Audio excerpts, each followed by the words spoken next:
Hi, it's me again. Um, so I found this game recently, and my cousin bought it and started playing it, and I found it absolutely hilarious. So I decided that I wanted to play it for myself. So the Stanley Parable, Parable, however you want to say that, Ultra Deluxe, seems like a very fun game from what I've seen of it so far. So looking forward to it. There was a question in the chat regarding SNY, I'm guessing, which is this coming out Xbox Mobile? Neither. It's only going to be on PC as far as the current plan is. And uh, I've explained that in our SNY gameplay stream. Hi, Alex Baxter. How are you? What is this? I gotta clean up my OBS a little bit. I've got tons of crap from the uh, future plans of S1Y stream.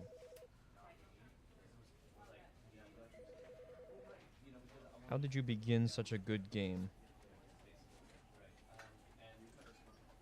What is that referring to? Is that referring to this game or SNY? Alright, let's get started. Let me know if there's any like audio issues, especially like if maybe the audio, like my microphone audio picks up faster than the screen capture. So if I need to delay it a little bit, This is the story of a man named Stanley. or if the Switch audio is not working. Stanley worked for a company in a big building where he was employee number 427. Don't forget this number. Employee number 427's job was simple. He sat at his desk in room 427 and he pushed buttons on a keyboard. Orders came to him through a monitor on his desk, telling him what buttons to push, how long to push them, and in what order. This is what employee 427 did every day of every month of every year. And although others might have considered it soul-rending, Stanley relished every moment that the orders came in, as though he had been made exactly for this job. And Stanley was happy. And then one day, something very peculiar happened. Something that would forever change Stanley. Something he would never quite forget. He had been at his desk for nearly an hour when he realized that not one single order had arrived on the monitor for him to follow. No one had showed up to give him instructions, call a meeting, or even say hi. Never in all his years at the company had this happened. This complete isolation. Something was very I hate cutting off the cutscene here. Shocked, but I have a question to ask people in the chat. Do Do we listen to the narrator, or do we not listen to the narrator? He got up from his desk and stepped out of his office. Do we listen to the narrator, or do we not listen to the narrator?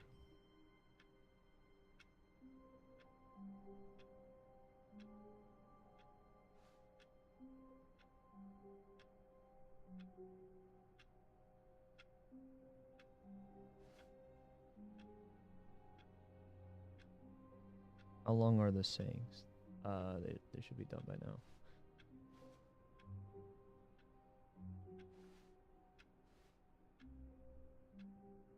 So I've got somebody that says listen. Because the narrator's gonna tell us to do certain things as if it's like the story.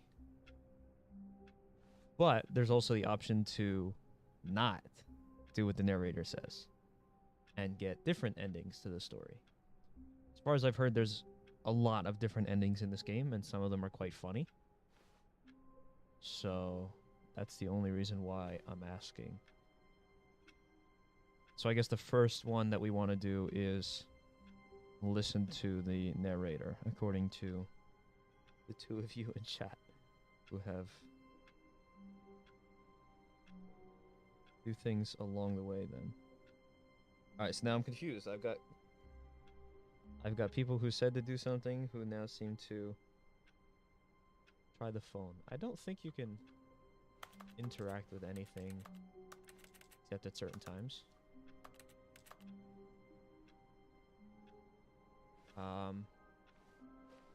All of his co-workers were gone. What could it mean? Stanley decided to go to the meeting room. Perhaps he had simply I missed do a know memo. of a hilarious achievement, so let me get that. Oh, please. Are you really just doing this for the achievement? Click a door 5 times. Is that all that you think an achievement is worth? No. I can't just give these merits away for such little effort. A measly 5 clicks. Now suppose you were to click the door 20 times. I would say that's the kind of effort that warrants recognition. I have to say I'm still not feeling the satisfaction of witnessing true effort for a noble cause. Perhaps 50 clicks will do it. Yes, almost certainly 50 clicks. Button mashing. No, I'm still not feeling it. I want this achievement to have meant something. It has to be a true reward for valiant effort. I want to see some hustle, Stanley. I want to see commitment, a willingness to go all the way, no matter what the cost. Why don't you go put 20 clicks into door number 417? Right, 417 is this way. Is there a run button? 417. Oh, great. Now, go click a few times on door 437. Excellent. I think we're getting somewhere. Now, door 415. Let's give it 10 clicks or so. A run button. Let's crouch. Hang on, which door? Which door did he just say? It. Hang on. This is why I am streaming on YouTube, because then I go to backtrack. He said 415, right? 415 is over here. Now, back to door number 437. Thank you guys for beating. Alright, he said 437 now. Let's see. How about you click on, well, I don't know, the copy machine. All right, back to room 417. I'm really feeling it now. I think we're getting somewhere. After seeing this, I want to make an achievement like this. Okay, now go climb on employee 419's desk. Yes, this is great. You're putting it all on the line, Stanley. I like that. All right, let's keep it up. Go give me a few clicks on door 416. We've almost got it. Now the copy machine, do that one again. I really want to make an achievement in S1Y like this now. It's so funny. Finish it off, Stanley. 5 clicks on door 4. Yes! We did it! Oh, wow. That felt amazing. Oh, you really earned it, Stanley. Nothing could hold you back. Yes, I'm very proud of how far we've come today. Just think, only a few minutes ago, you believed an achievement was worth 5 little clicks. 5 clicks. Really now, what were you thinking? I love that. So, start a petition in Discord. We need a S1Y achievement like that. When Stanley came to a set of 2 open doors, he entered the door on his left. Haha, joke's on you.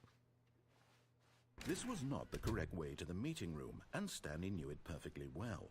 Perhaps he wanted to stop by the employee lounge first, just to admire it. Ah, yes, truly a room worth admiring. It had really been worth the detour after all, just to spend a few moments here in this immaculate, beautifully constructed room. Stanley simply stood here, drinking it all in.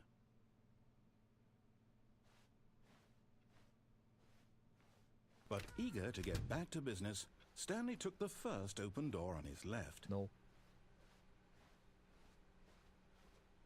Stanley was so bad at following directions, it's incredible he wasn't fired years ago. What is the... Look, Stanley, I think perhaps we've gotten off on the wrong foot here. I'm not your enemy, really. This is going to try and take us over there. I realize that investing your trust in someone else can be difficult, but the fact is that the story has been about nothing but you all this time. There's someone you've been neglecting, Stanley. Someone you've forgotten. What? Really? I was in the middle of something. Do you have zero consideration for others? Are you that convinced that I want something bad to happen to you? Why, I don't know how to convince you of this, but I really do want to help you, to show you something Break the rules. beautiful. Look, let me prove it. Let me prove that I'm on your side. Give me a chance. Now listen carefully, this is important. Stanley walked through the red door. No. Aha, perhaps you misunderstood. Stanley walked through the red door. I still don't think we're communicating properly.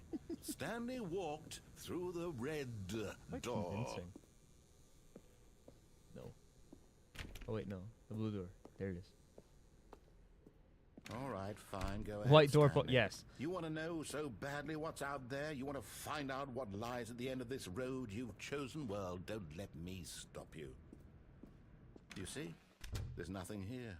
I haven't even finished building this section of the map, because you were never supposed to be here in the first place. Broken rooms, exposed developer textures. Is this what you had wanted? Was it worth ruining the entire story I had written out specifically for you? Do you not think I put a lot of time into that? Because I did. And in the end, it was all for nothing. Because this is Yes. strange and unknowable desires of yours. What would have made this game better? What did you want to see? Vehicles? Skill trees? Work with me. You've given me absolutely nothing so far. Tell you what.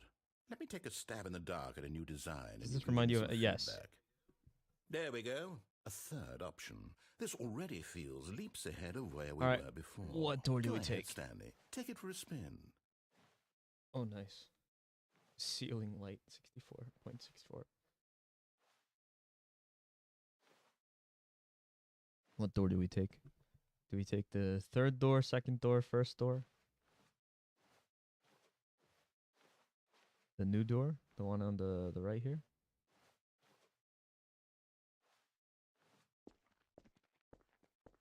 Okay, I'm going to stop you there. Now, tell me about your experience with this new version. Would you say that the game benefited from allowing you more choices?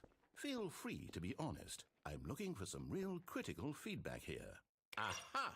You see, I knew I was onto something. Where do these flashes of inspiration come from? How did I know the game needed a third door? Well, it's instinct mostly, a calling in your gut. I really couldn't say where the idea came from, except that I felt it in my soul. You can't teach that, Stanley. Don't even try.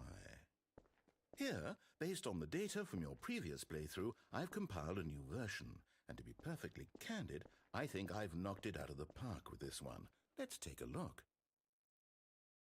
Here we go. Worldwide leaderboard. Most doors open. Wait, what is the timer for? Is that how fast you beat the game? 21.3 players have skipped the intro sequence. Only the worst 3% of players chose the blue door. How long does it take you to get the correct? Which one do we take? Do we take the we'll take the unfinished one again. Now, would you say that competitive leaderboard helped you feel motivated to keep walking through doors? Again, honest answers, please. Hey, I nearly forgot. I've got a prototype of the new game I've been working on, and now would be a lovely opportunity to give it some playtesting. You wouldn't mind taking a look at it, would you? I love the Perfect. self-awareness of this game, and the amount of options that it gives you is hilarious. In this game, the baby crawls left towards danger. You click the button to move him back to the right, and if he reaches the fire, you fail. It's a very meaningful game. Do we save the kid? All about the desperation and tedium of you guys don't answer, endlessly then I won't. confronting the demands of family life. I think the art world will really take notice. But of course, the message of the game only becomes clear once you've been playing it for about 4 hours. So why don't you give it 4 hours of play to make sure it's effective? Be sure to keep notes on your experience. You guys did this. It wasn't me. You heartless bastard. Did you do it because you hate babies or purely to spite me? Because if it's the latter, well, I don't know what to do. I'm completely out of ideas. I can't think of a single thing that might improve the experience for me. I'm not even going to try. I'm out. I'm done. It's over. Thank you for playing. Your input was extremely valuable. Oh, hey, since my game was so awful, why don't we play someone else's game, just to ease the pain? Let's see. What do we have here? Yes, this seems like it'll work. Let's give it a shot. This is getting good.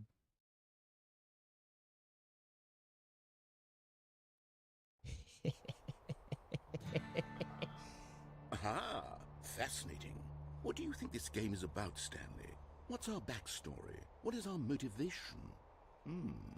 Well, it seems obvious to me that you are meant to play as a creepy man spying on innocent civilians below you from up high in your creep tower, perhaps for some sort of twisted erotic purpose. Yes, that must be it. What a fascinating venture into the experience of total mental depravity. So far, I love everything about this game, Stanley. And it seems there's even more. Come, let's venture outward and see what else is out there. You're not fireman. But meanwhile, we get thrown into what I guess is either Firewatch or it is Siren Head. To me, this seems a little bit more like Firewatch, but the background and the wind sound is a little bit more like Siren Head. This is funny. It's just so funny. It literally threw us in a different game because they said the game was so awful.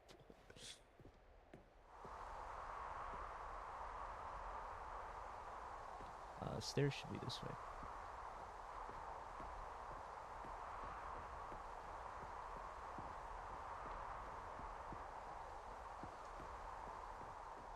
Oh, no. No, it can't be. It is. It's an open world game. Good God, quickly block it off. Oh, thank goodness, Stanley. What a close call. You nearly wandered off into that thing, that big open, just wandering around, no right or wrong directions, no path to follow. You can just go in any... Oh, thank heavens we avoided it. We're out of the woods now, Stanley. Okay, I'm going to get us out of here. Let's find another game. Preferably something with walls. Something with nice, big, insurmountable walls. To the gap. To the gap. Okay, I think this will be just the thing.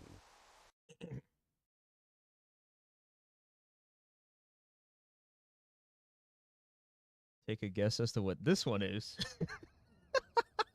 Wonderful. See, this is exactly what I had in mind. Just a nice big box for you to run around in. There isn't any possibility that you could get lost here. Now this is game design. Stanley, if you manage to get lost in this game, I will be phenomenally impressed. It literally throws us into the fucking Rocket League map. Okay, so what exactly do we do here? Let's see. There are lots of cars here in the back, but obviously there's no racetrack. Okay, I'm seeing that there's a ball of some kind back here. Is this game sports ball? Stanley, I think it's sports ball. Oh, what fun. We shall run the bases and do a touchdown together? Yes, I think surely we must. Okay, Stanley, here's the ball. Have fun.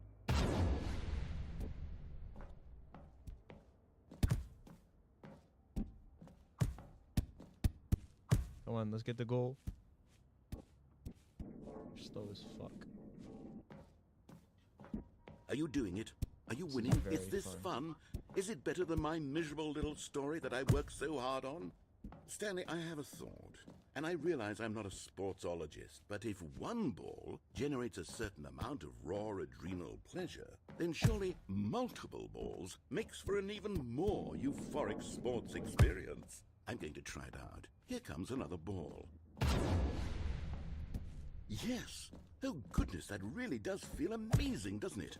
Stanley, I'm like a child in a confectionery shop. I simply have to have more. I'm insatiable. More balls!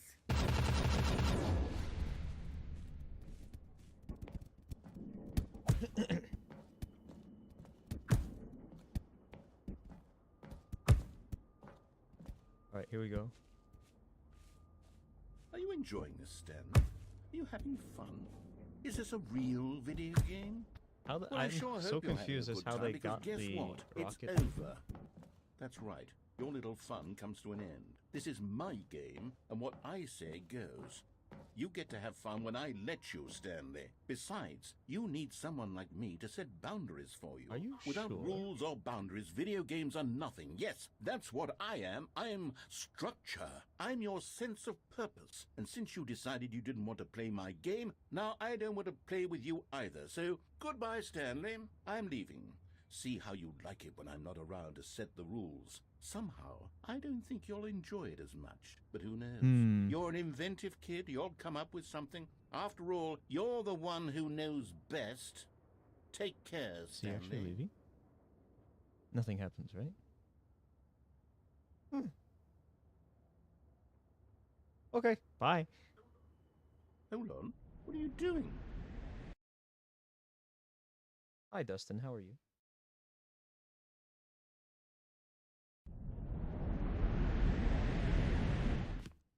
Stanley, don't do that. I can't follow you there. I can't help you. How will you write a story without me? You can't do it. You know that. Stanley, come back. Oh shit.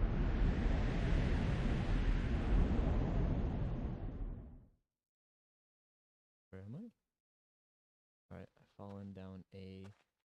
Guys, we're in the back rooms.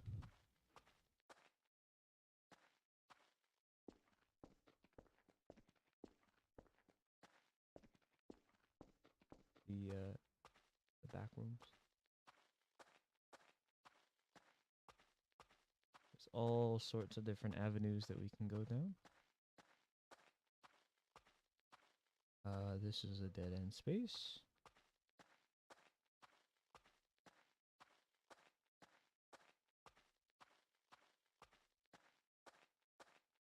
Through the corridors. Is that another hallway, or does it connect to the adjacent? I think it connects to the adjacent. Alright, 4, 2, 3. We got a light.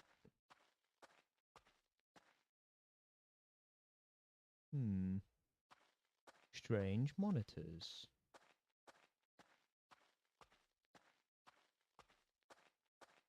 427.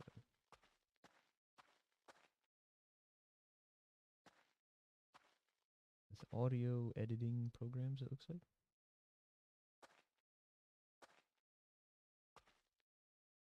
Alright, so that is a dead end space. Right? There's nothing else in that room. Nope. Uh-oh. I wonder what he found. If what he wanted was to be the leading man Did you in play his the own original story, well, Stanley? perhaps I did he's not. gotten it. Down in wherever he is right now. I wonder if he's happy with his choice. And if he's learned the heavy cost that comes with it. He'll understand soon what I was trying to tell him. He needs me. Someone who will wrap everything up at the end to make sense out of the chaos and the fear and the confusion. That's who I am. That is what I mean to this world. Oh, yes. Yes, I'll be back. There's no other way. Once this ends, after it all comes to a close, then I'll be back. The end will be here soon. Very soon. I can wait.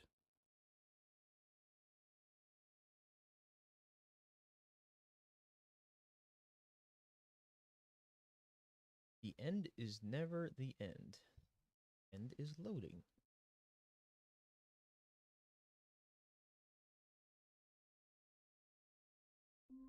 We're back to square one.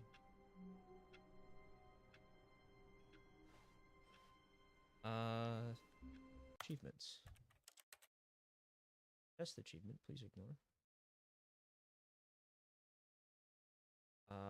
Quit the game and start it again. You can't jump. Seriously, we disabled it. Play the Stanley Parable for the entire duration of a Tuesday. It is not Tuesday. Lots of number 8.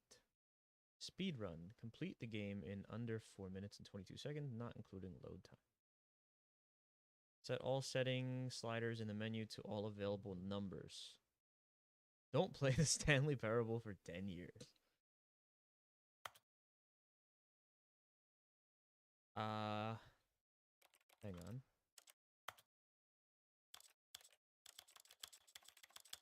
We'll go all the way down, then go all the way up.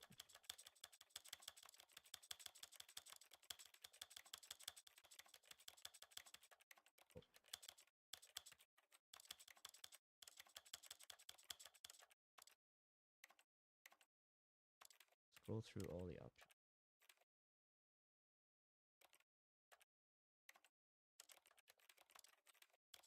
No, go up and then go down.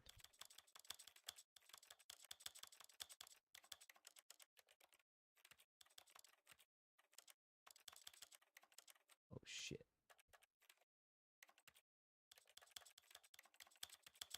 Why is it doing that? Up.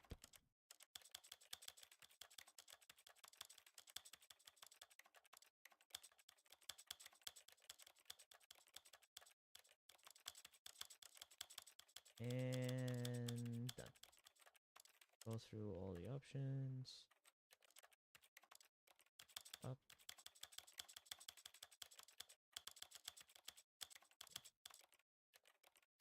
I want to go all the way down to the bottom and then miss that. Why?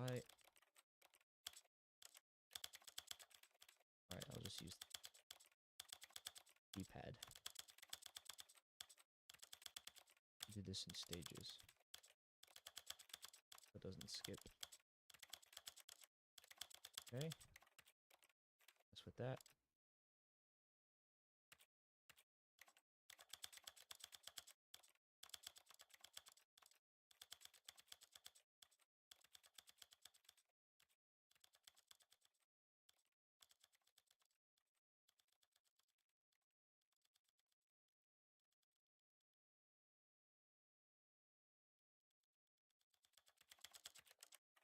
This is the story of a man named Stanley.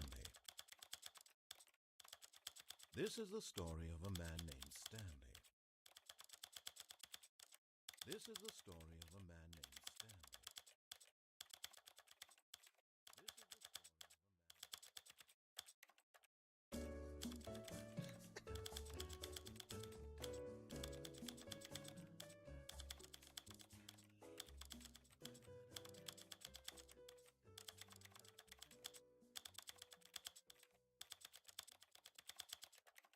is the story Skip the end there.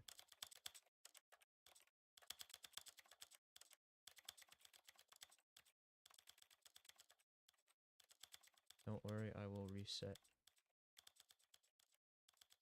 all of the settings.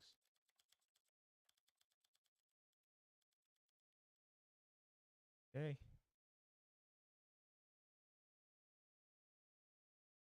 If I did that right.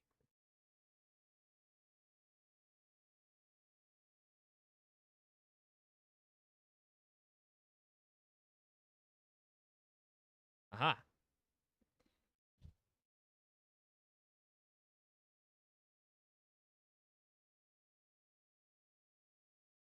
You can't jump. Seriously, we disabled it. How do you go about that one?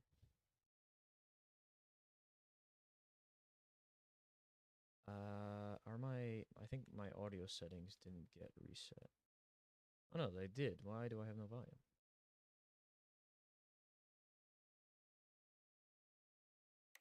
Stanley decided to go to the meeting room. Perhaps he had simply missed a memo.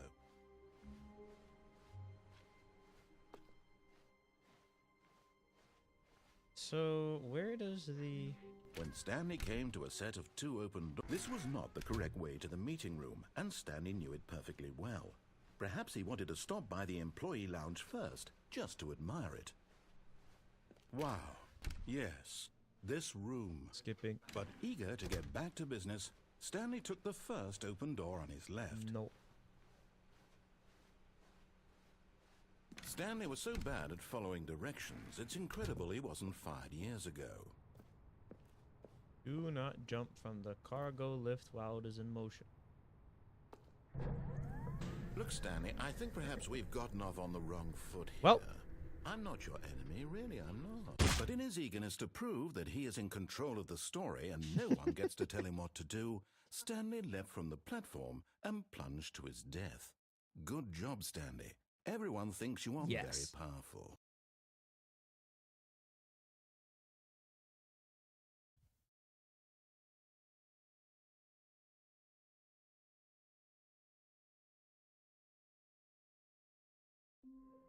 Okay. So we get this one. No. All of his co-workers were gone. What could it mean? Stanley decided to go to the meeting room. Perhaps he had simply missed a memo.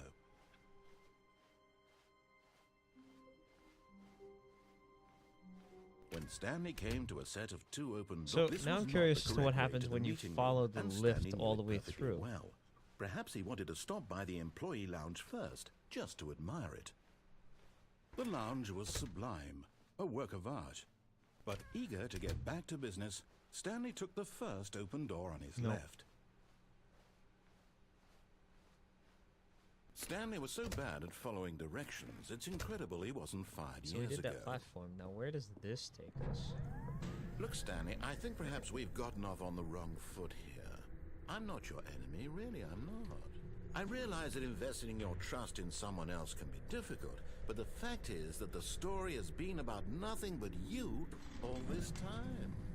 There's someone you've been neglecting, Stanley. Someone you've forgotten about.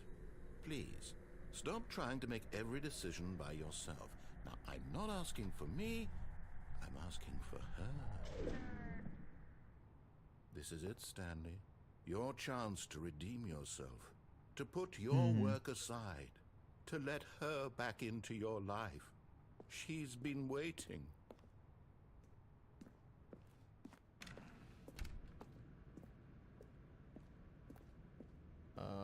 Where does this go? My door is gone. Whoa. That's her, Stanley. You need to be the one to do this. Oh, no, you can't. Did you just unplug the phone? No, that wasn't supposed to be a choice. How did you do that? You actually chose incorrectly? I didn't even know that was possible. That's the first thing that came to my mind. Unplug the phone. No, it's definitely I haven't gotten to this part ever. Stanley picks up the phone. He's taken to his apartment where he finds his wife, and the two pledge themselves to one another. Music comes in, fade to white, roll credits. Not picking up the phone is actually somehow an incorrect course of action. How is that even possible? None of these decisions were supposed to mean anything. I don't understand. How on earth are you making meaningful choices? What did you... Wait a second. Did I just see... No, that's not possible. I can't believe it. How had I not noticed it sooner? You're not Stanley. You're a real person. I can't believe I was so mistaken. This is why you've been able to make correct and incorrect choices. And to think I've been letting you run around in this game for so long. If you'd made any more wrong choices, you might have negated it entirely. It's as though you completely ignored even the most basic safety protocol for real-world decision-making. Or did you not grasp the severity of the situation? Well, I won't have that kind of risk on my watch. I'm going to stop the game for a moment so we can educate you properly on safe decision-making in the real world. Please observe this helpful instructional video. Oh my god. Choice. It's the best part of being a real person. But if used incorrectly, can also be the most dangerous. For example, in this scenario, a hypothetical real person named Rupert has a choice. He could invent a machine that eliminates food shortages across the world to make life better for all people. Or he could spend years of hard work forgetting how to read. Which choice would you make? Remember that unlike here, the real world makes sense, and at no time should you make a choice that does not conform to rational logic. If you find yourself speaking with a person who does not make sense, in all likelihood, that person is not real. Allow the person to finish their thought, then provide an excuse why you cannot continue talking. Turn to a partner and practice saying, "My goodness, is it 4:30? I'm supposed to be having a back, sack, and crack." What?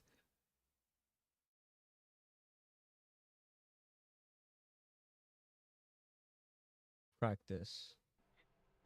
Excellent. Making choices on a regular basis is the best part to a healthy decision-making process. Most medical professionals recommend making at least 8 choices per day. Do you make more than 8? Less? And finally, if you begin to wonder if your choices are actually meaningful and whether you'll ever make a significant contribution to the world, just remember that in the vast infiniteness of space, your thoughts and problems are materially insignificant, and the feeling should subside. At this time, your instructor will guide you in an exercise to test and reinforce the material covered in this video. So the game is so angry at me that it has to Welcome lecture me back. on how to make the right You may decisions. have noticed that this room has begun to deteriorate as a result of narrative contradiction. But not to worry. Now that you're properly informed of good decision-making, we're going to revisit a choice you made just a few minutes ago and see what the correct thing to do would have been. This way, please.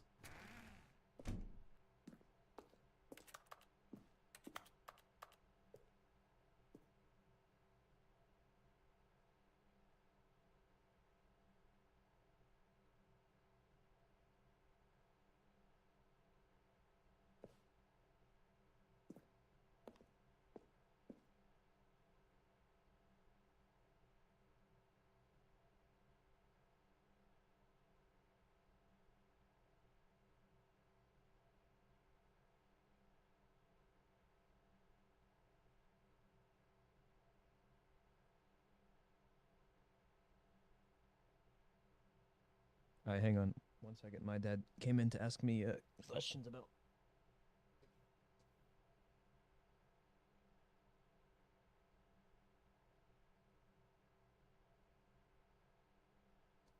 Questions about fire administration. Okay. Continuing on from where we left off. Now that we've been lectured about choice and how to make choice. Wait, we're actually backtracking through where we came from. This door.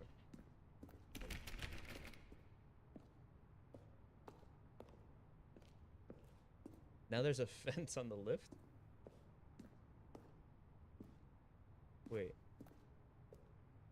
Is this a gate? Seems... Okay, we cannot jump. Oh, it is a gate. Now that we know your choices are meaningful, we can't have you jumping off the platform and dying. Imagine the main character dying senselessly halfway through the story. That story would make no sense at all. We just need to get you home as soon as possible before the narrative contradiction gets any worse. Unfortunately, it seems this place is not well equipped to deal with reality. My God.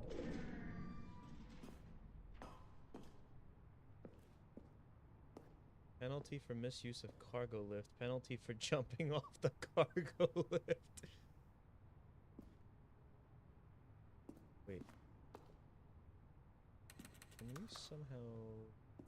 Oh, there's a chair. We were able to get on the chair. There's got to be a way to abuse the system here.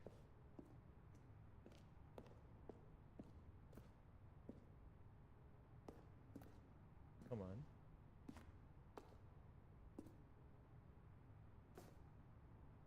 But they don't want us to jump off. Gotta be a way that we can...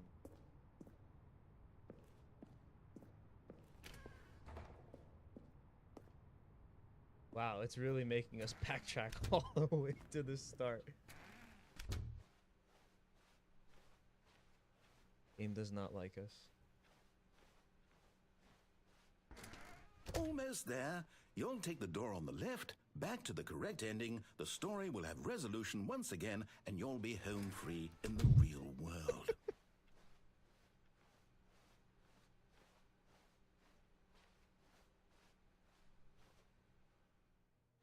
Now remember, all you need to do is behave exactly as Stanley would. That means choosing responsibly and always putting the story first. I'm quite sure you'll be up to the task. Just follow my lead and you'll be fine. All right. When Stanley came to a set of 2 open doors, he entered the door on his left.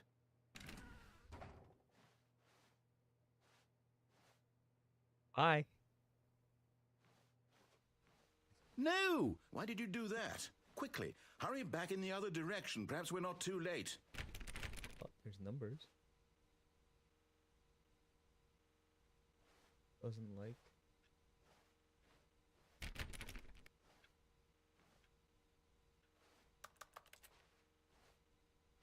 Oh, we're gonna do this again.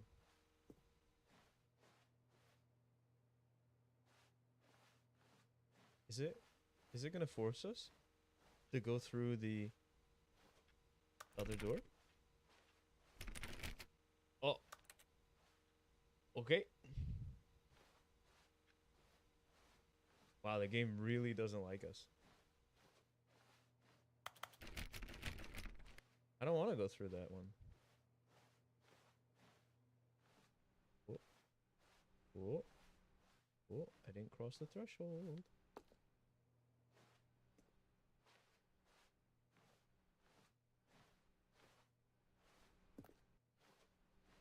They got a lock on it. It won't trigger unless we're far away. Oh, wait, it stays open. I think it closed now. No, still open. Something seems to be broken. I just can't put my finger on it. Yes.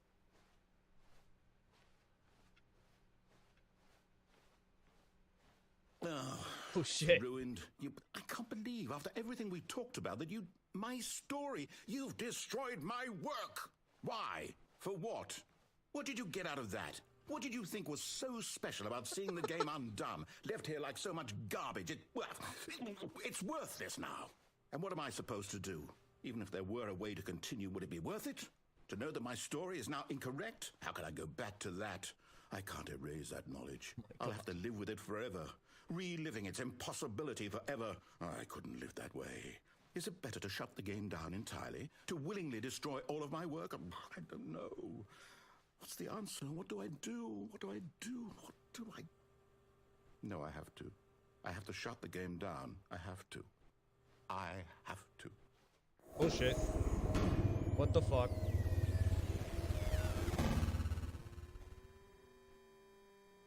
Hi Poke, I'm learning to import ELS modules. What the fuck? Oh, I'm here. I'm still here. Here in this pile of rubbish. With you. You, who thought you were so clever. Now look where we are. My entire game is destroyed. It was the only thing in the world that was mine, and you've run it into the ground. What, did you think that would be funny? You just had to see? Didn't I impress upon you how important it was to be like Stanley? He actually knows how to do what I tell him to. He understands that if I say to do something, there's a damn good reason for it. That thought hadn't even occurred to you, had it? I love how That there's a self-aware this world game is. outside I of really you. do. You're a child.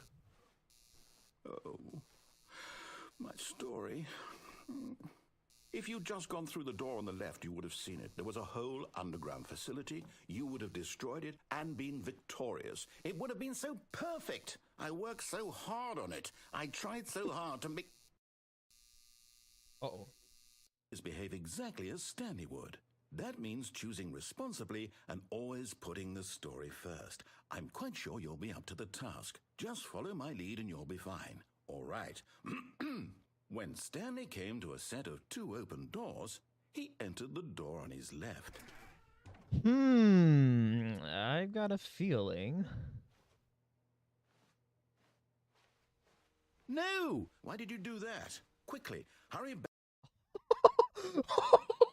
Behave exactly as Stanley would. That means choosing responsibly and always putting the story first. I'm quite sure you'll be up to the task. Just follow my lead and you'll be fine. All right. When Stanley came to a set of 2 open doors, he entered the door on his left. Nope. No! Why did you do that? Quickly, hurry back. Wait. Behave exactly as Stanley would. That means Is that just choosing gonna do? responsibly I'm curious and because always maybe there's putting the something story first. if we do I'm it quite a sure certain you'll amount of be up times. to the task. Poke Just became a follow my monkey. lead and you'll be fine. All right. When Stanley came to a set of 2 open doors, he entered the door on his left. No! Why did you do that? Quickly, hurry back. Behave exactly as Stanley would. That means choosing responsibly and always putting the story first. I'm quite sure you'll be up to the task. Just follow my lead and you'll be fine. All right. When Stanley came to a set of 2 open doors, he entered the door on his left. Can I just... No! Why one did of you do these? that? Quickly, hurry back.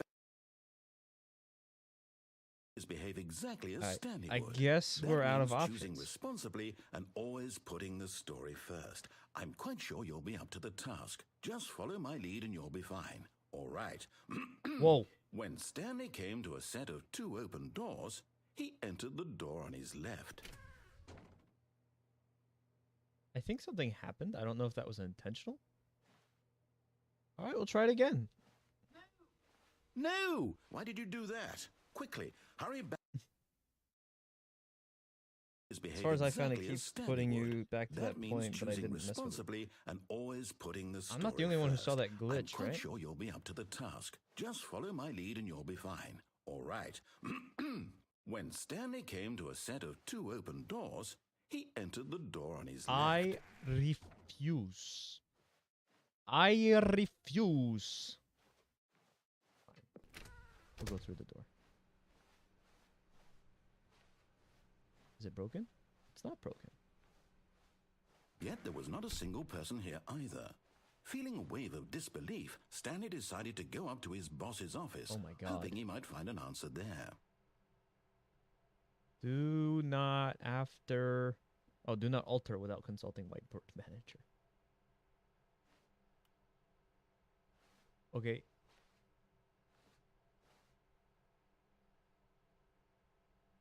Targets. Who moved my desk? Please keep the targets on the topic of something erased. I saw it as well, but there are a few bugs. Yeah. Here's very fun. Rate at which charts on the same slide depict the same information. Rate of increase in graphs per slide. Please, no more charts. Boss appreciation minute.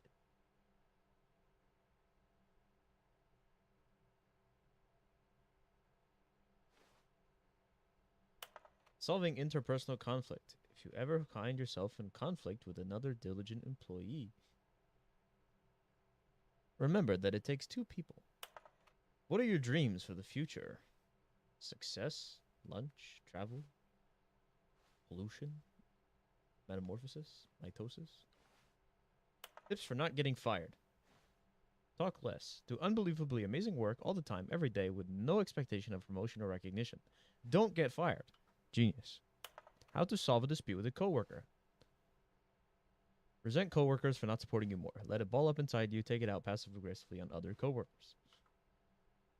Using slides to assure employees that everything is okay. Make sure it has that slick blue graphic in the header and throw some bevel on all that text. What do people want? Money? Graphs about things and money? Hang on, I'm being summoned. Give me a second.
All right, did you learn something from the PowerPoint slides? I certainly hope you did.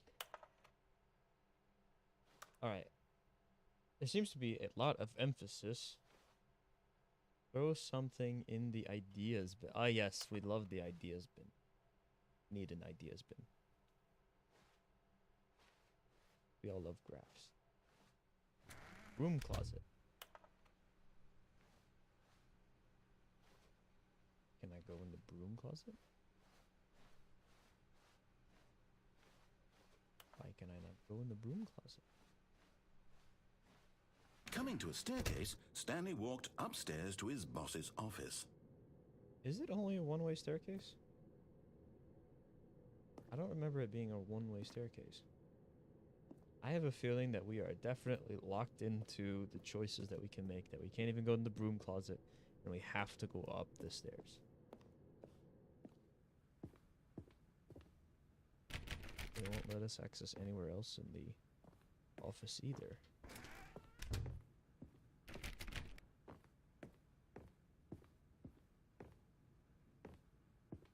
Huh.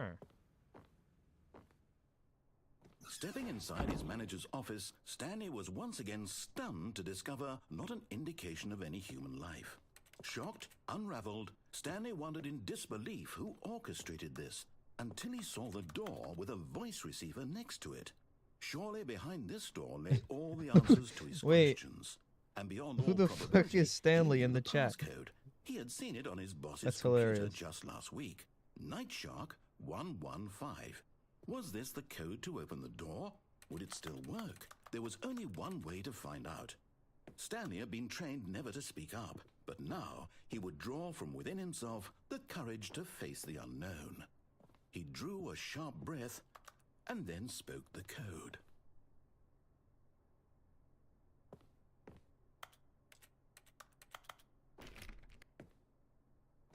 What? Stanley spoke the code. Night Shark 115. He spoke it into the receiver, right there on the wall.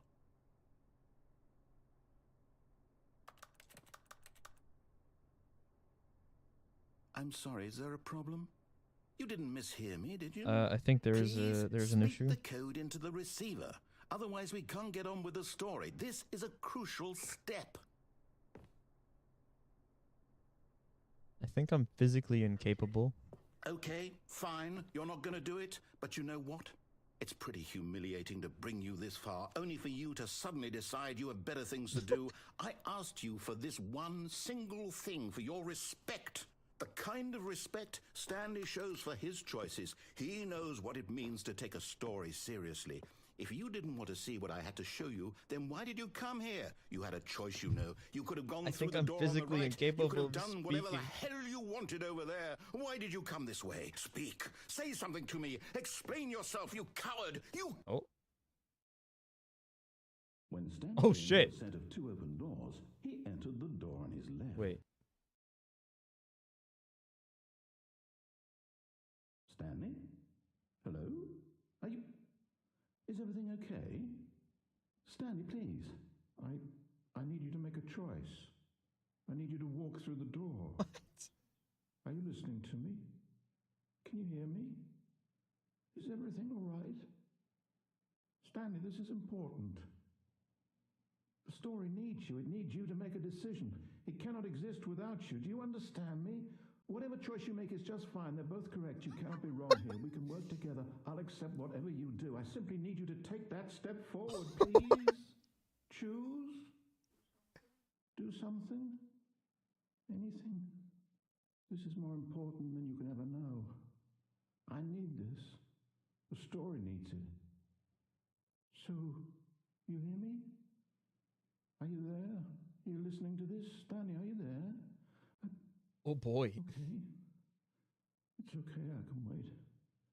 You need time to decide. Time to make sure your choice is correct. That is the best choice. That's all right. I'll wait for you to decide what's the right thing to do. Narrator is very disappointed. Take as much time as you need.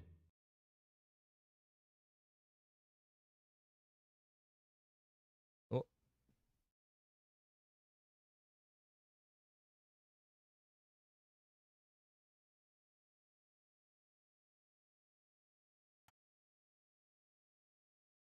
We're back to square one. Did we technically beat the game? Achievements. Beat the game. No. All of his co-workers were gone. What could it mean? Stanley decided to go to the meeting room. Perhaps he had simply missed a memo. New content? Oh, new content? What does that mean, new content?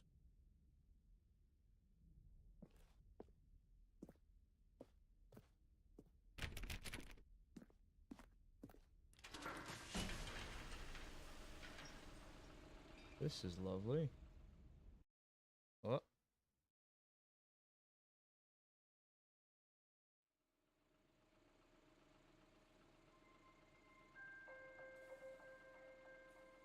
Where does this go? A lot of different tracks. Hello, and thank you for playing the Stanley Parable Ultra Deluxe. As you may know, the Stanley Parable was a video game released in 2013 on home computers. After receiving critical and commercial success, it was expanded upon in 2022 with the Stanley Parable Ultra Deluxe, a reimagining of the game for consoles and home computers.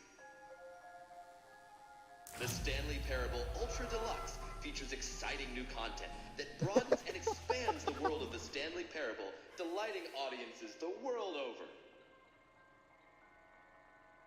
Please, step inside and see what thrilling new adventures await in the Stanley Parable Ultra Deluxe.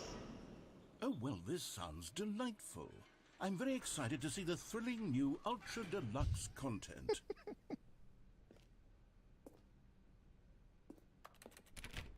Alright, so there's only one way we can go? Okay, so far it's an elevator. Nothing special yet, but I'm sure it's just the beginning of a mesmerizing adventure. It just goes straight down. Is it broken? What's going on here? Should we be moving somewhere or... Oh, no, okay. There we go. All right, finally, at long last, it's on to the new content. I've never been more ready. Let's do it. Which way is out?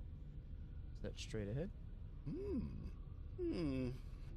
I have to say, initial impressions of Stanley Parable Ultra Deluxe, mostly tedious. It's as if, Oh, okay. Let's see the content. Give me the content, Stanley. There's no other way, okay. Oh! All right.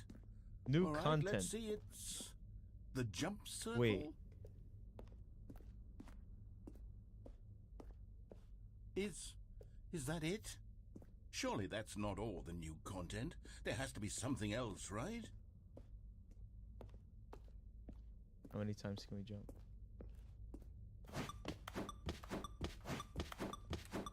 We can jump in the jump circle. That's awesome. This is fun.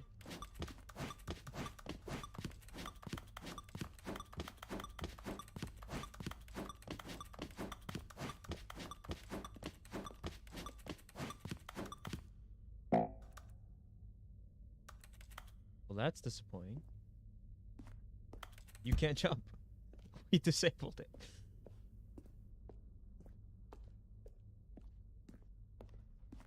That's how I feel with the stamina system. Oh, does this just take us back to where we were?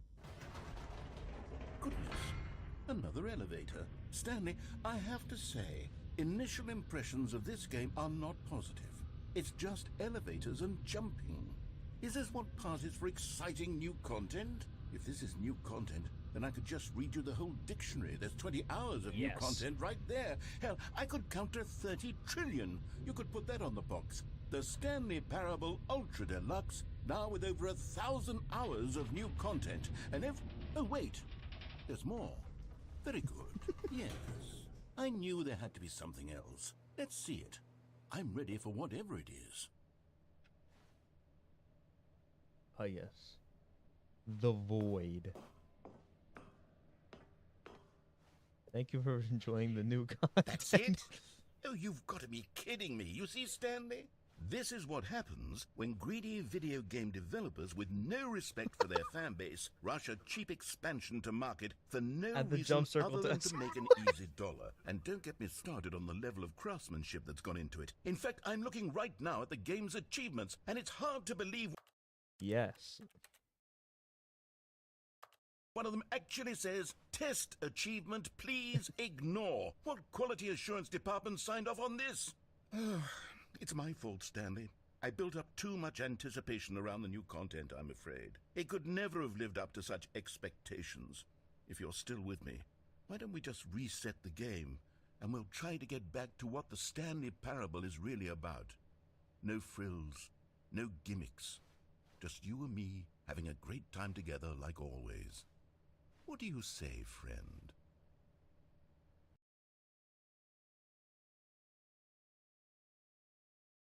New content, pretty exciting.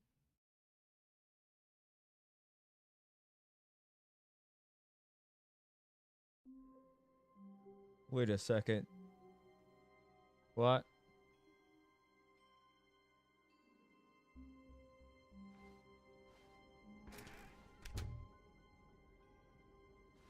Yeah, that's what we were expecting.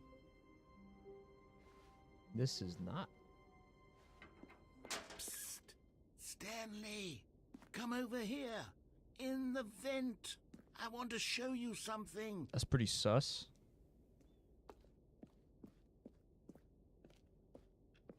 Oh, you don't want to see the cool surprise I made for you? Well, fine. You're a dork anyway, so who cares?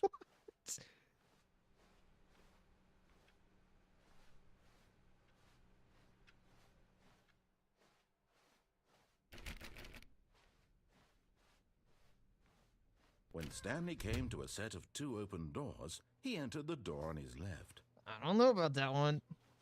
This was not the correct way to the meeting room, and Stanley knew it perfectly well. Perhaps he wanted to stop by the employee lounge first, just to admire it. Standing now in this incredible room, Stanley for the first time understood true happiness.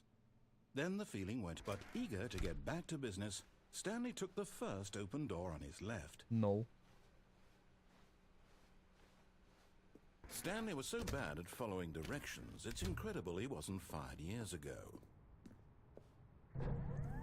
Look, Stanley, I think perhaps we've gotten off on the wrong foot here. I'm not your enemy, really, I'm not. I realize that investing your trust in someone else Venting can be is pretty difficult, sus. but the fact is that the story has been about nothing but you all this time. There's someone you've been neglecting, Stanley. Someone you've forgotten about. Please, stop trying to make every decision by yourself. Now, I'm not asking for me, I'm asking for her. This is it, Stanley. Your chance to redeem yourself. To put your work aside. To let her back into your life. She's been waiting. That's the first time I've seen someone skip that part. That's her, Stanley. You need to be the one to do this. To reach out to her. If you can truly place your faith in another, then pick up the phone.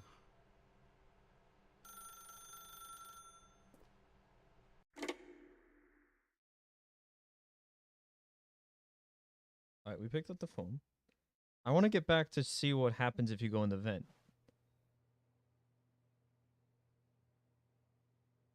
Oh, Stanley, is that you? Hold on, sweetie. Sorry to keep you waiting. I'm just pulling the bread out of the oven. All right. Okay, there we go. All right, now, I want you to come in and tell me all about your day. Oh, no. Gotcha. Oh, come on.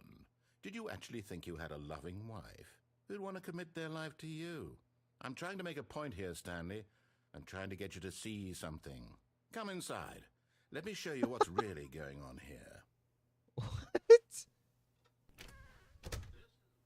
This is a very sad story about the death of a man named Stanley. Good morning, employee 427. Press the side button on your controller. Stanley is quite a boring fellow. He has a job that demands nothing of him, and every button that he pushes is a reminder of the inconsequential nature of his existence. Can I press the wrong button?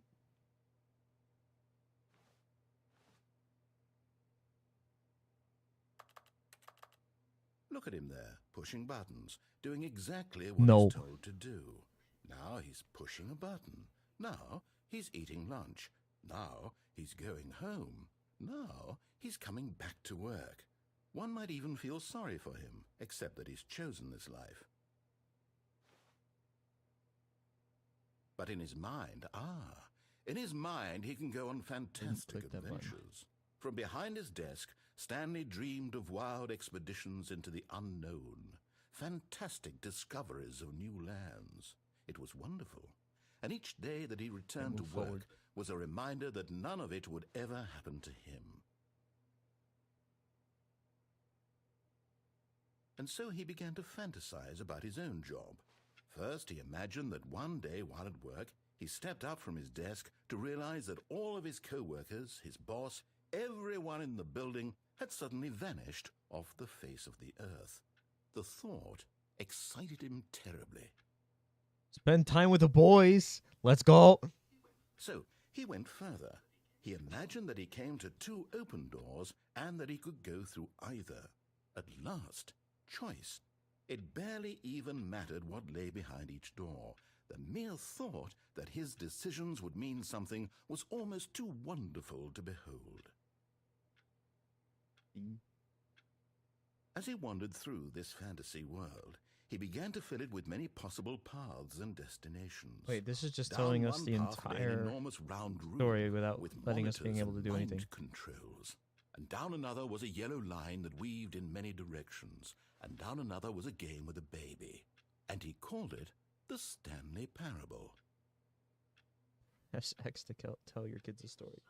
It was such a wonderful fantasy, and so in his head he relived it again, and then again, and again, over and over, wishing beyond hope that it would never end, that he might always feel this free. Surely there's an answer down some new path, mustn't there be? Perhaps if he played just one more time. This self-awareness. But What? there is no answer. How could there possibly be? In reality, all he's doing is pushing the same buttons he always has. Nothing has changed. The longer he spends here, the more invested he gets, the more he forgets which life is the real one. And I'm Wait, does trying this to tell slowly him become this, more and that more in this into world, our he office? can never be anything but an observer. That as long as he remains Hold here, up. he's slowly killing himself. But he won't listen to me. He won't stop. Here, watch this. Stanley, the next time the screen asks you to push a button, do not do it.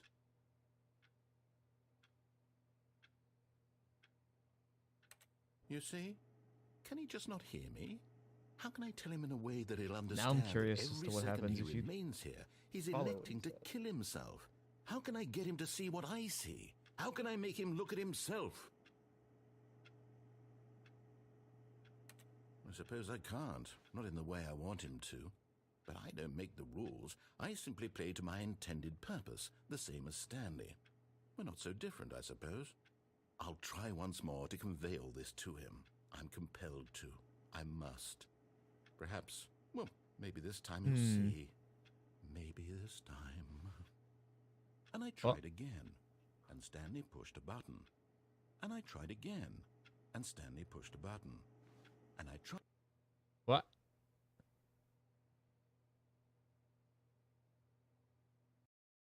What the fuck? Just said please die and then black screen. Huh. Okay, we're back to cursed version. So the question is, do I want to move forward and see what happens if I don't push the button or go through the vent? Venting is pretty sus.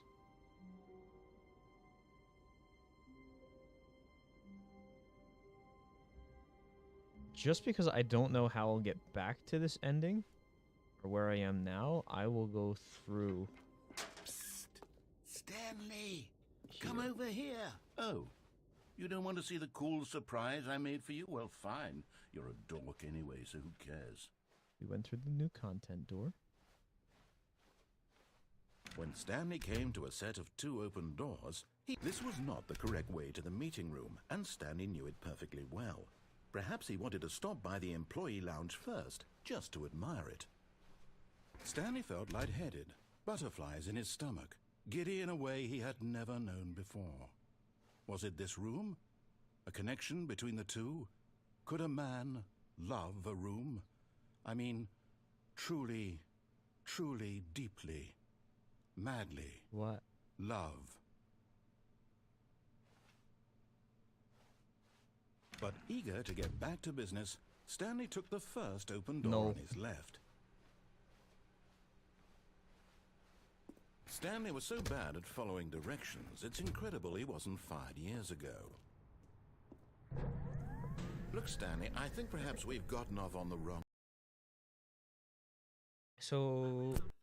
I realize that investing it's gonna your go trust through a in lot of someone else can be difficult, repeated but the process fact is here. that the story has been about nothing but you all this But I want to see time. what happens if There's we someone you've been follow what he neglecting, Stanley. says. Someone you've forgotten about. Please, stop trying to make every decision by yourself. Now, I'm not asking for me, I'm asking for her. This is it, Stanley.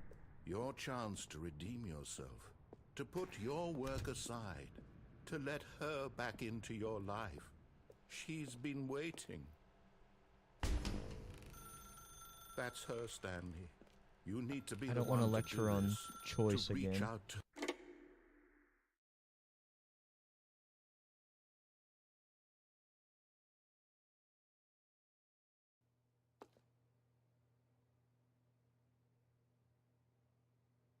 Oh, Stanley, is that you? Hold on, sweetie. Sorry to keep you waiting. I'm just pulling the bread Troll. out of the oven. All right. Okay, there we go. All right, now, I want you to come in and tell me all about your day. The laugh here. Gotcha. Oh, come on. Did you actually think you had a loving wife who'd want to commit their life to you? I'm trying to make a point here, Stanley. I'm trying to get you to see something. Come inside. Let me show you what's really going on here. Wait. Sorry, but you're in my story now. Wow. Okay. This is a very sad story about the death of a man named Stanley.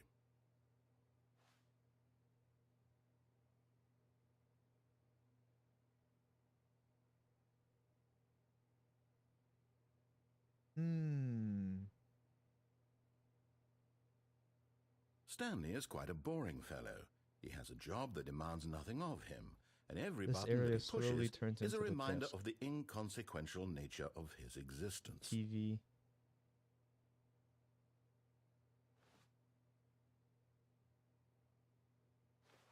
Look at him there, pushing buttons, doing exactly what he's told to do.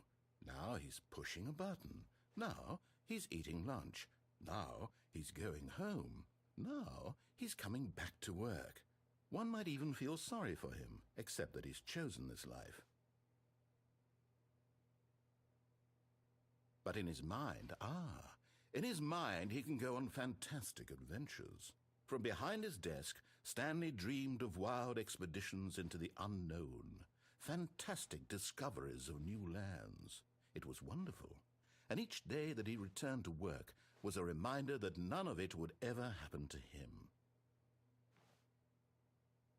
And so he began to fantasize about his own job. First, he imagined that one day while at work, he stepped up from his desk to realize that all of his co-workers, his boss, everyone in the building had suddenly vanished off the face of the earth. The thought excited him terribly. Spend time with the boys. So he went further. He imagined that he came to 2 open doors and that he could go through either. At last, choice. It barely even mattered what lay behind each door. The mere thought that his decisions would mean something was almost too wonderful to behold. As he wandered through this fantasy world, he began to fill it with many possible paths and destinations. Down one path lay an enormous round room with monitors and mind controls. and down another was a yellow line that weaved in many directions, and down another was a game with a baby, and he called it the Stanley Parable. It was such a wonderful fantasy, and so in his head he relived it again, and then again, and again, over and over, wishing beyond hope that it would never end, that he might always feel this free. Surely there's an answer down some new path, mustn't there be? Perhaps if he played just one more time. But there is no answer. How could there possibly be? In reality, all he's doing is pushing the same buttons he always has. Nothing has changed. The longer he spends here, the more invested he gets, the more he forgets which life is the real one. And I'm trying to tell him this, that in this world he can never be anything but an observer, that as long as he remains here, he's slowly killing himself. But he won't listen to me. He won't stop. Here, watch this. Stanley, the next time the screen asks you to push a button, don't touch anything. Do not do it.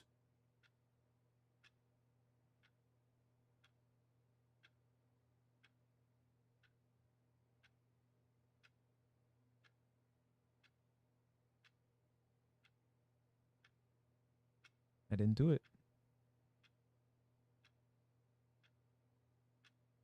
Let's see if the second hand makes a full rotation if something happens.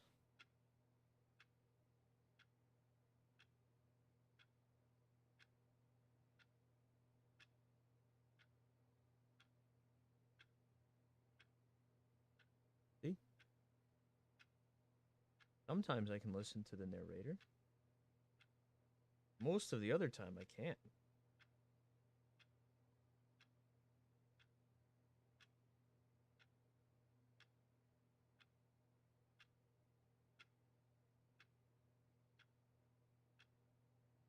Police, you getting seated tonight. What?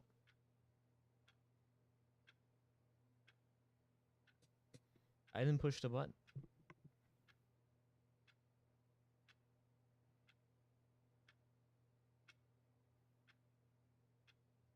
Apparently not pushing the button doesn't do anything. Well, that's disappointing. You see? Can he just not hear me? How can I tell him in a way that he'll understand that every second he remains here, he's electing to kill himself? How can I get him to see what I see? How can I make him look at himself?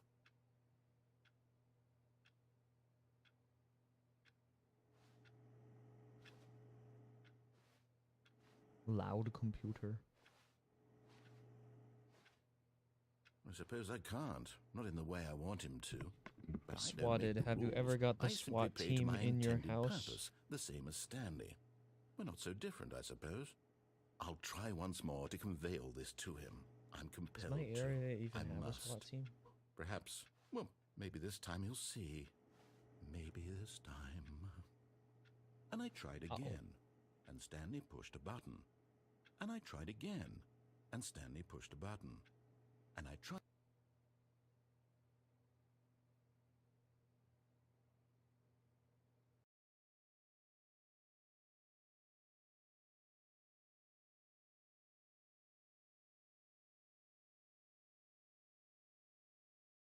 Swatting people is not cool.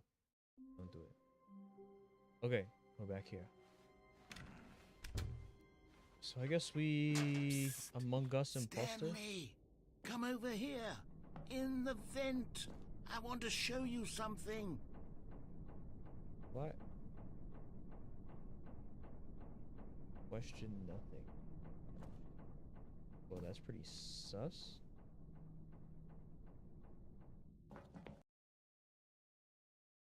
Guys, he vented. Stanley fucking vented.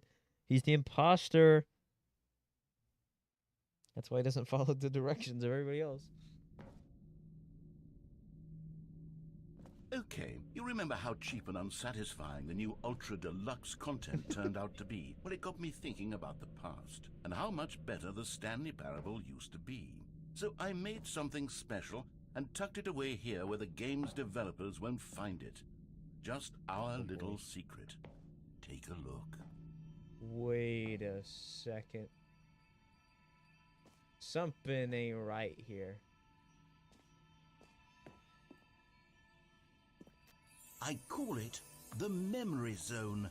It's where I've been storing all my favorite memories so I can relive the peak experiences of my life whenever I want. Experiences like the launch of the Stanley Parable on PC. The memory zone.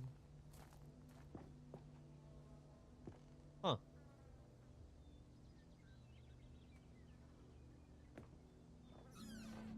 You see, Stanley, doesn't the memory zone remind you of how wonderful Stanley Parable was before it was sullied with a cheap Nintendo Switch port? Remember back in October of 2013 when the game originally launched? Back then, video games had integrity. Back then, it all meant something. Oh, the waste. Collector's edition?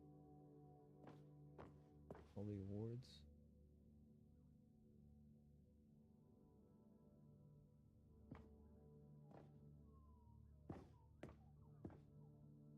The release of Stanley Parable in 2013.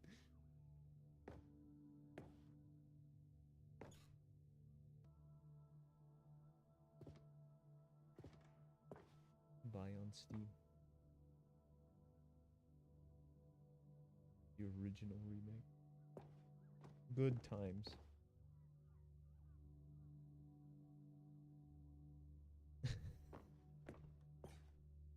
I love these little, like, almost like museums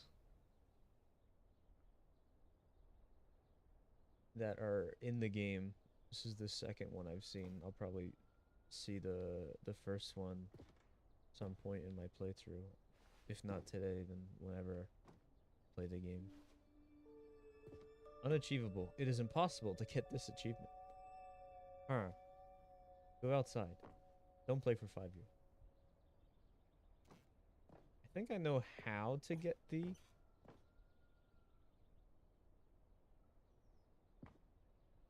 2014. Are these the same? They look the same.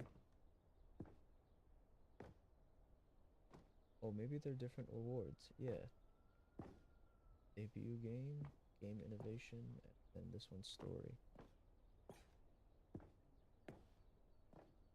Stanley Parable. Feels through choices. New video game releasing today. New dunk times.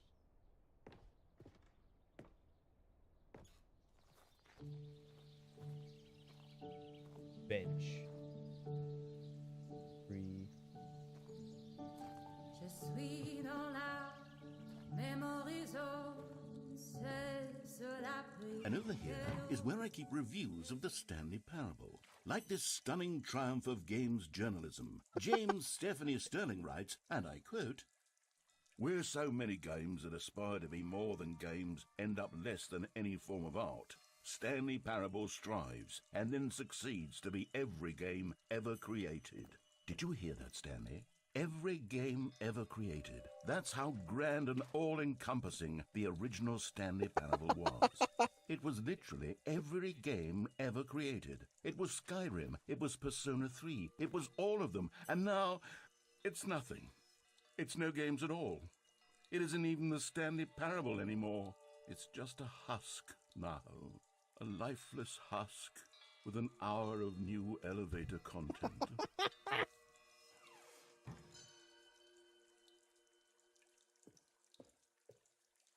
Oh, okay, so there's a downstairs portion. Got a couple of those photos again. What is this? Memory zone maintenance. Huh.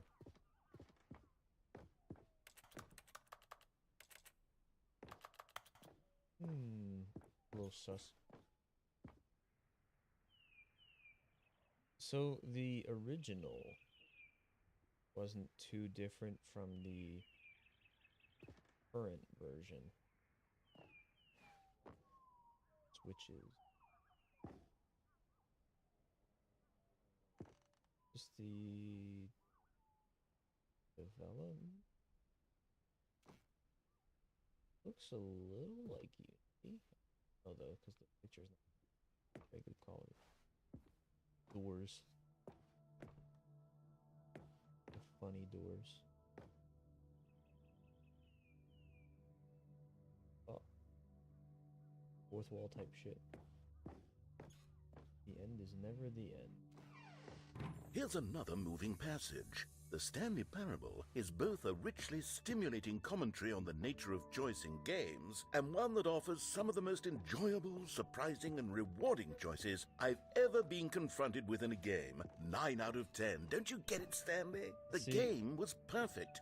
It didn't need anything else. It didn't need new content. All they had to do was transport it in pristine condition along to the Nintendo Switch. Boom, done. And they couldn't even do that. Couldn't resist the urge to go meddling with a beloved franchise. See, I love when, like, games put little tributes to their previous editions, but this goes to a whole other level when doing that. So what do we do from here?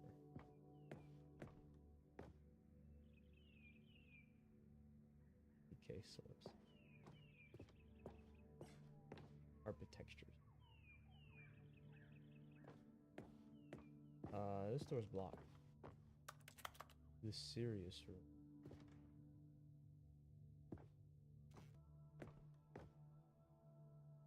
I've got a feeling. These were simpler times, Stanley. Aha. But I wouldn't give to go back to have it all over again.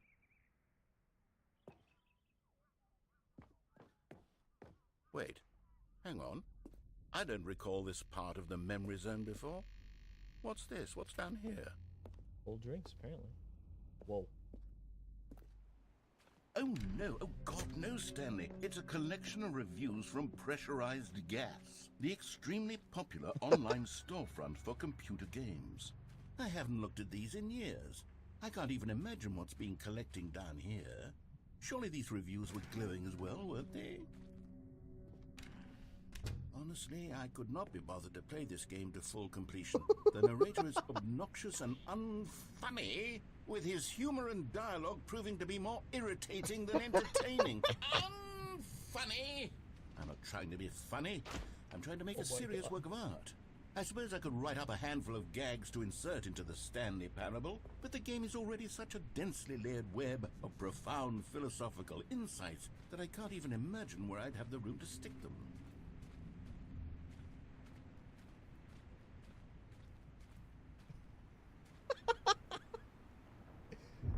The downvote Steam reviews just lying on the ground. Okay, let's see what this one says. Well, the idea for the game is good. For someone who prefers non-linear games, this preachiness gets annoying fast. Preachy? Stanley? I'm not preachy, am I? You can tell me if I'm preachy. Honestly, you can. Oh, goodness. This is actually quite shocking for me. I always, well, to be honest, I had always thought of the game's dialogue as being rather terse to begin with. You can't know how much fluff I cut from the game to get it to feel as light and airy as it... Well, I always thought it did, but maybe it wasn't. Oh dear, what an awful memory to have to hold on to. These black marks on my otherwise now I can't go unimpeachable track back to record. the other side of the lot. I feel Can I? like a failure, like I let these people down. Perhaps the Stanley Parable isn't quite as sterling as I always remembered. Boat. Is that the only way we can go?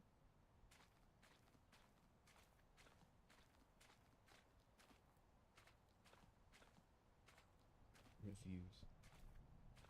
Bride child.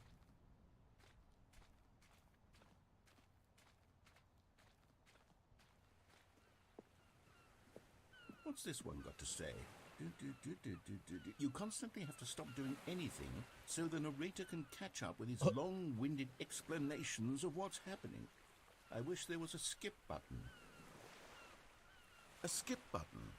Well, yes. Yes, I think we can do that. If I'm truly too preachy, then maybe letting you skip ahead for just a moment, surely it couldn't hurt.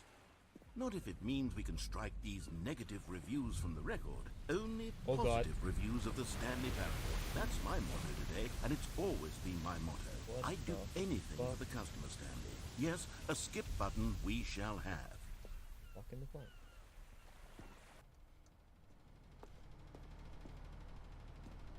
This is interesting. There's something on the back wall. It'd be funny if there's like an alternate button.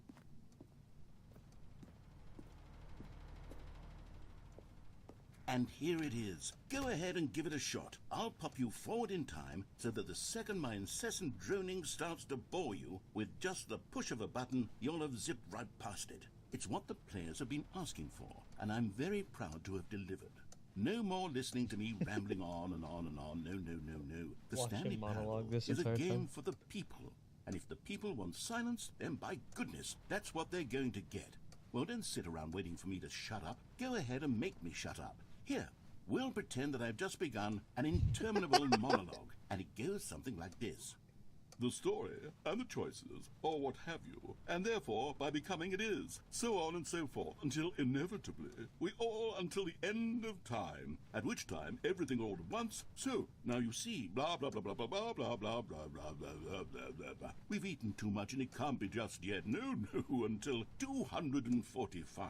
But the logic of elimination working backwards, the deduction therefore becomes impossible to manufacture. It went on for nearly 10,000 years, until just yesterday, here and there, forward and back, and never a moment before lunchtime. It can't be. It's the only thing there is. How many billions left until so much more than forever ago? Which is why I say, the story and the choices, or what have you, and therefore by becoming it is, so on and so forth, until inevitably we all until the end of time, at which time everything all at once, so now you see, blah blah blah blah blah. Okay. Oh, you're back, you see. You were only frozen in time for a few minutes, but it was plenty of time for me to deliver a long, rambling monologue full of unnecessary verbal flourishes and lengthy ruminations on the nature of choice in video games. Of course, I happen to believe it was perhaps one of my more profound such ruminations. Not that, of course, you need a description of it, but if I had to describe it, I'd say it was perhaps less of a rumination and more of a treatise. Or maybe a manifesto. Look, I'll outline it for you very briefly, and you can tell me what you think. Okay, so my theory is that any choice you've ever made is simply a series of choices made by the person who you are, or were, or will be at the time of having made said choice. That is to say, if by articulating a choice you've already The missile made, knows where it is because it knows where it isn't. then by making no choice and By saying subtracting nothing, where are it you not is from simply where it isn't, the erecting missile in can sanctuary achieve of a time deviation. a monument to every person you've ever been, making every choice to which you've ever given. Well, there, sport. You really did catch me rambling on a bit, didn't you? But that's the power of the button. The minute I start to go off on a thoughtless display of self-absorption, it's right at your fingertips to go poof, and it's all over. I can't wait to see what Cookie 9 will say about this, and whether they'll edit the rating of their pressurized gas review, or at least change some of the wording, perhaps. To be honest, I don't even know if one can change their review in the first place. I guess I should become better. If you want to answer that if you have not yet, I have answered that in my gameplay stream for Perhaps that S1Y. would have been a smart thing to check on before I went on about this whole exercise of making the skip button. Although I have to imagine that after seeing this exciting new technology at work, surely whoever it is who runs pressurized gas will instantly run out and implement a new feature to make it possible to edit one's review merely because of this very situation. Yes, I think that's quite likely. Or perhaps they'll simply grant this particular user the ability to change their review so that the feature is not widely abused. Look, I would even be okay with pressurized gas altering this particular review so that it reads as something more beneficial from the ash. Okay, welcome back, Stanley. Now, I should say that the amount of time the button has been skipping through is becoming longer and longer. That last one was, well, I want to say maybe 30, 45 minutes? It's not unendurable by any means, but it's, well, there's really only so much I can ramble on to myself about. I know, it's shocking.